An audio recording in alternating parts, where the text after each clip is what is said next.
Olá, querido. Graça e paz da parte do nosso Senhor e Salvador Jesus Cristo. É uma alegria ter você participando aqui do nosso quadro Papo na Quarta. E hoje nós vamos bater um papo importante para o momento que nós estamos inseridos. E o tema de hoje será sobre o desânimo. E para bater esse papo eu convidei aqui a minha irmã, psicóloga, doutora Elisete, que bondosamente aceitou o convite. Elisete, seja bem-vinda ao nosso Papo na Quarta. É uma alegria recebê-la aqui. E, por favor, dê aí a sua saudação inicial aos nossos irmãos que participam conosco, por gentileza. Que Deus nos abençoe grande e poderosamente. Aceitei sim com muita alegria esse convite do pastor Romildo e aqui estou. Espero atender a demanda, está à altura desse convite tão nobre. Certamente estará, Elisete. Para nós é uma alegria recebê-la, viu? Seja bem-vinda ao nosso Papo na Quarta. Elisete, por favor, oferece aí para os nossos irmãos uma definição do que vem a ser o desânimo. O desânimo, não é uma depressão. Preciso dizer isso com muita clareza, mas é um estágio em que a pessoa, se não tomar cuidado, ela poderá caminhar para esse quadro depressivo. Então, o desânimo, ele é uma desmotivação, uma falta de energia. É como se a pessoa se auto-esvaísse em energia que o movimente. Ele fica apático, ele não tem vontade de fazer atividades que ele antes fazia com prazer, com facilidade. Então o desânimo vem sobre ele e não vamos aqui, eu não vou tratar nesse momento, não sei se as causas, mas ela pode ser interna ou pode ser de fatores externos. Então o desânimo é o quê? O desânimo é uma desmotivação por conta de alguns fatores. N fatores, depende da pessoa. É um quadro que, dependendo do tempo em que ele perdure, ele pode se transformar em um transtorno, segundo o DSM, o nosso Manual de Saúde Psiquiátrica. Ok, doutora Elisete. Então, o desânimo, de forma assim bem prática, é a falta de ânimo. Uma falta de ânimo, uma falta de desejo de fazer algumas coisas que outrora eu tinha alegria e prazer em fazer? Algumas ou todas? Algumas ou todas? Porque nós vamos trabalhar com níveis de desânimo na pessoa. E tempo. Por que o tempo é muito importante? Porque dependendo da quantidade de dias que a pessoa fica desanimada, aí ela já precisa de uma rede, de um suporte maior, até às vezes medicamentoso. Então o desânimo, todos nós podemos passar por fases de desânimo. Por conta de que eles acham que a gente pode passar por uma fase de desânimo? Por uma frustração. Uma perda de um emprego, o luto, podemos perder por alguma dificuldade escolar, por algum relacionamento perdido, às vezes um namoro, uma crise familiar, um adoecimento na família, traz o desânimo. O que é a doença? É quando isso perdura para mais de 4 semanas. Então você ficar desanimado 1 dia, 2 dias, 10 dias, nós vamos tratar isso como uma fase passageira. Foi uma quebra no vigor, na energia daquela pessoa. Mas passou disso, precisa ser observado se já não é um quadro de depressão iniciando. Ok, Elisete, então diante daquilo que você pontuou pra gente, inclusive já até começou a mencionar aí, alguns fatores que podem levar a pessoa a ficar desanimada. Isso diz de uma estrutura bioquímica da pessoa também. Nós já nascemos com bagagens emocionais, vou assim dizer, bem profundo para explicar isso aqui, mas nós já nascemos com um feitiozinho do pai, puxa ali, um jeitinho da mãe de ser mais embotado, mais recolhido, mais tímido. Tem isso pode ser um fator determinante? Pode ser visto, mas não determinante. O que é mais determinante para um quadro de desânimo, de desmotivação, de fazer a sua vida prosseguir? Externo. Então, suponhamos que eu seja um adolescente no lar que está sendo bombardeado por uma, talvez, expectativa ou projeção no futuro de um divórcio entre meus pais. Isso pode afetar. Estou namorando e acho que vou me casar com esse rapaz. E de repente termina o namoro, o relacionamento já não existe. É um fator. Dentro do quadro família, que eu estou trabalhando bem o ambiente família, dentro da família, dentro dessa pandemia, o pai perdeu o emprego. O nosso padrão financeiro, o nosso status quo de vida vai diminuir. Isso pode afetar e dar um desânimo em toda a família, inclusive? Pode. Então, nós temos vários fatores. Depende de como a pessoa vai acolher. Tem pessoas que ressignificam dentro da frustração a sua atitude. Perdi meu emprego, não vou ficar parado, vou começar a atuar para me movimentar, para mudar essa situação. Outras não se acomodam. Ela é fraca? Não. Um desânimo, uma frustração não diz que a pessoa é fraca, diz que ela tem uma percepção subjetivada, diferenciada de demais pessoas. E todos nós podemos passar por momentos de desânimo. Todos nós. Então, financeiro, relacional, emprego, escola, uma avaliação bem rasteira. O próprio fato de estarmos dentro de casa no isolamento da pandemia, não poder ver os nossos amigos, não poder estar socializando, tudo isso pode impactar em algumas pessoas como um quadro de passageiro desânimo. Ok, doutora Elisete, você pontuou para a gente aí, se assim eu posso colocar alguns fatores externos.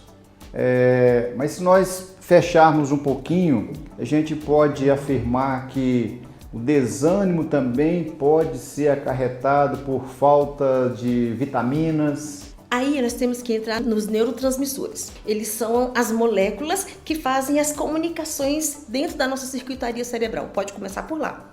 E pode afetar, sim, quadros de deficiência vitamínica. Mas isso é um processo que precisa ser longo. Aí já não é mais um desânimo, pastor. Aí já passou o tempo suficiente para a gente detectar como possível estabelecimento de um quadro depressivo. O desânimo, por si só, ele vai ficar dentro daqueles poucos dias, dentro de 15, 20, dentro de um mês. Desanimado, abatido, entristecido, sem energia, mas ele vai começar a reagir para frente. Agora, um quadro em que já afeta a saúde física, a saúde vitamínica do indivíduo, não é mais um desânimo. Precisa de suporte médico, psiquiátrico, psicológico, de uma rede de familiares que entendam o momento que ele está vivendo, e alguém tem que observar. Ele, às vezes, por si só, no estado de desânimo, ele se perde. Ele não se sabe mais se for um desânimo que já é uma doença progressiva caminhando para outro transtorno. Ele não vai perceber que ele não faz mais higiene, ele não vai perceber que ele está há mais de um mês sem pegar sol, sem a atividade física que ele gostava, ele não vai perceber. Então precisa de alguém do círculo familiar que diga: meu filho, minha filha, meu marido, minha esposa não está bem. Ele está pálido, ele está sem energia, ele emagreceu. Aí sim. Não, mas isso já não é mais o desânimo, pastor. Ok. Muito obrigado pela resposta esclarecedora. Dentro do nosso bate-papo, da nossa linha de raciocínio aqui, eu quero pontuar uma outra pergunta. Você pode elencar para a gente, doutora Elisete, quais problemas uma pessoa desanimada pode trazer para si e para a sua família? Para si, é o isolamento social. Primeiramente, ela vai perder o contato com outras pessoas dentro de casa. Eu não estou falando só de fora, não. Eu estou falando de dentro de casa. Ela vai perder peso, ela não vai dormir bem, ela não vai sentir vontade de se alimentar, provavelmente.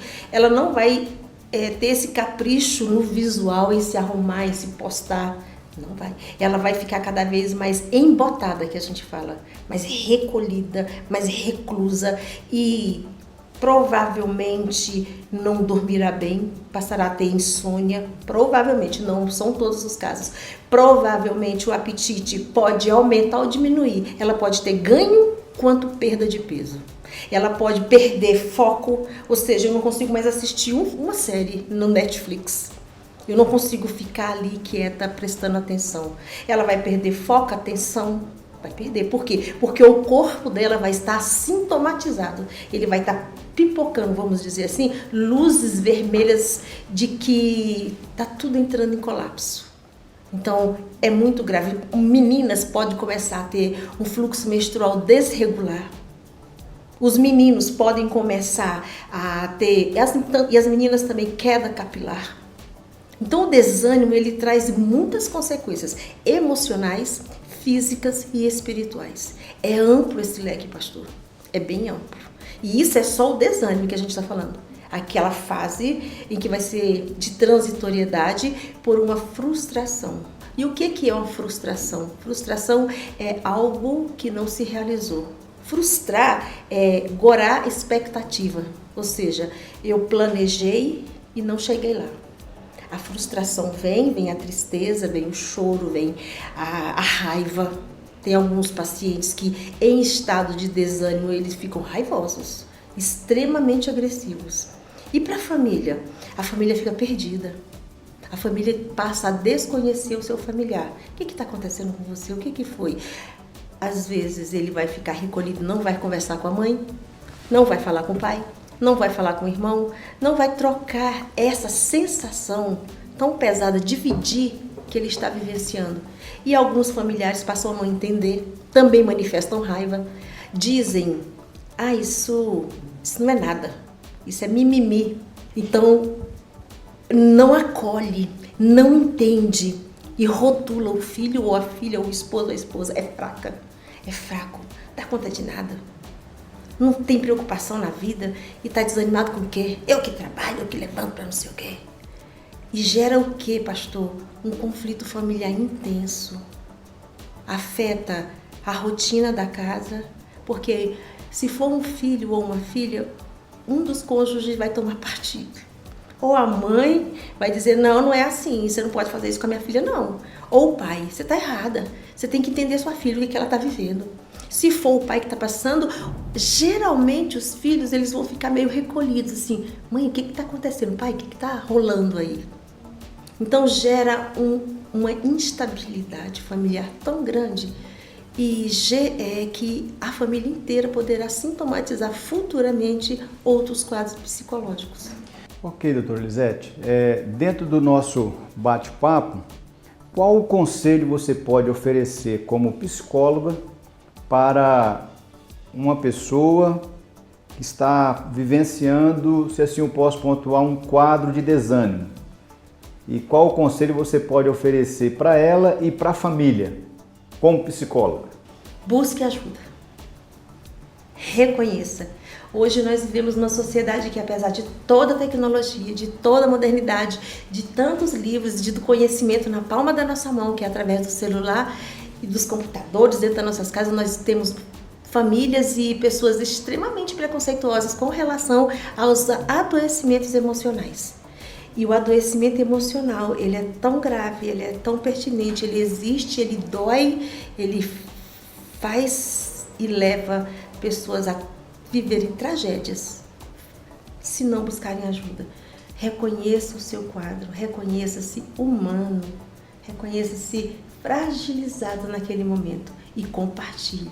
Compartilhe com as pessoas mais próximas. Se você for mãe, fale com seu esposo, com seus filhos. Se você for pai, da mesma maneira. Se você for filho, fale com seus pais. Busque apoio na rede de...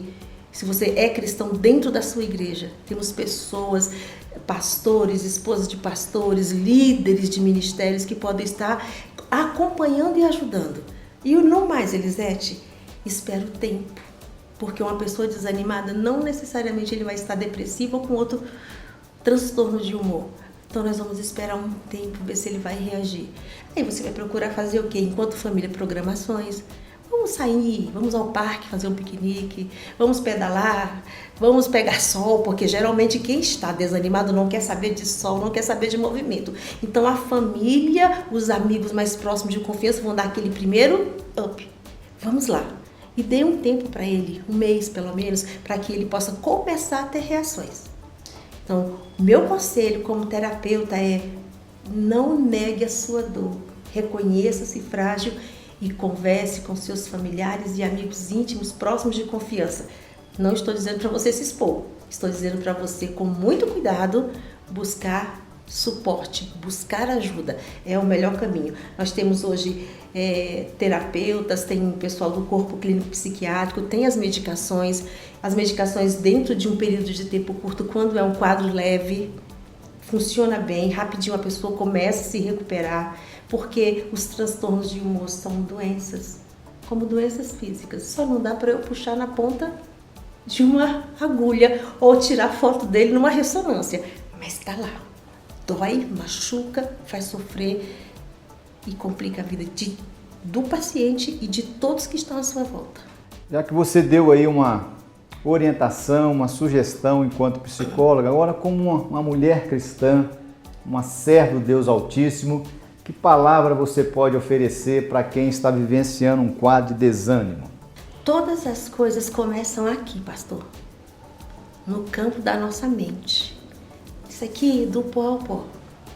É importante nós cuidarmos bem do nosso corpo físico, com alimentação saudável, com atividades físicas, todas essas coisas. Mas as coisas começam aqui, elas acontecem aqui. A nossa guerra de verdade é aqui. A Bíblia diz que não é contra carne nem sangue. Então eu gostaria de ler para vocês, deixar aqui, Romanos 12, 1 e 2. Portanto, irmãos, rogo-lhes pelas misericórdias de Deus que se ofereçam em sacrifício vivo, santo e agradável a Deus. Este é o culto racional de vocês. Não se amoldem ao padrão deste mundo, mas transformem-se pela renovação da sua mente, para que sejam capazes de experimentar e comprovar a boa, agradável e perfeita vontade de Deus. O campo da nossa batalha é a mente. A doença emocional, ela está aqui, ela começa aqui, ela é sentida no corpo inteiro. Mas é aqui que nós vencemos, como a Bíblia disse. Renovem a sua mente.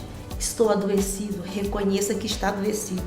Mas não fica nisso, saiba que a sua mente tem é o que a gente chama hoje na psicologia de neuroplasticidade. Ela pode se renovar. E aí, como é que um cristão renova a sua mente para entender a boa, perfeita e agradável vontade de Deus para a sua vida, apesar dos problemas? Palavra. Eu não tenho outro manual. Leiam a palavra de Deus. É aqui que a gente encontra consolo, abrigo, palavra que produz vida em nós internamente quando ninguém pode nos ajudar. De verdade, pastor. A palavra de Deus vem e nos consola, nos abraça, nos edifica e diz assim, não fica caído aí no chão não. Elias, o que você está fazendo na caverna? Sai daí, Elias. Davi disse, porque está abatido a minha alma e porque se perturba dentro de mim. Espere em Deus. Volte-se para o Senhor. Leia a palavra. Ore, jejue, fala com Ele. Ele tem resposta para todas as nossas dúvidas, até aquelas que a medicina não alcança. Batemos um papo aqui agradável com a nossa irmã, psicóloga, doutora Elisete, e ela no final agora aí pontuou que você pode vencer o desânimo buscando na palavra. Vence o desânimo, querido, buscando a Deus, orando, conversando com Deus. E Jesus nos faz um convite maravilhoso em Mateus capítulo 11, para você que está desanimado, vinde a mim, todos que estáis cansados e sobrecarregados, e eu vos aliviarei. E você pode encontrar Jesus lendo a sua Bíblia, você pode encontrar Jesus orando, mas você também pode encontrar Jesus na igreja. Então, vem à igreja. Aqui você vai ser animado pela palavra, aqui você vai louvar, vai reencontrar os seus irmãos e juntos vamos vencer esse desânimo. Que Deus te abençoe grandemente, meu irmão, minha irmã. Obrigado pelo carinho de ter participado conosco. Doutora Elisete já vai fazer aqui as suas considerações finais. A gente precisa socializar. E o desânimo, uma das coisas melhores que tem contra ele é estarmos com outros. Muito obrigada por estar aqui com vocês nesse momento ímpar. Eu agradeço e deixo uma palavra de ânimo. Buscai ao Senhor enquanto se pode achar. Amém. Querido, Deus te abençoe. Tendo a oportunidade, faça uma visita aqui à 4ª Igreja Presbiteriana de Taguatinga. Você que mora aqui em Brasília, você que mora fora de Brasília, nos siga aí nas nossas redes sociais. E certamente esta igreja tem uma palavra para abençoar a sua vida. Que Jesus te abençoe. Em nome nome de Jesus, até o próximo quadro Papo na Quarta. Fique na paz.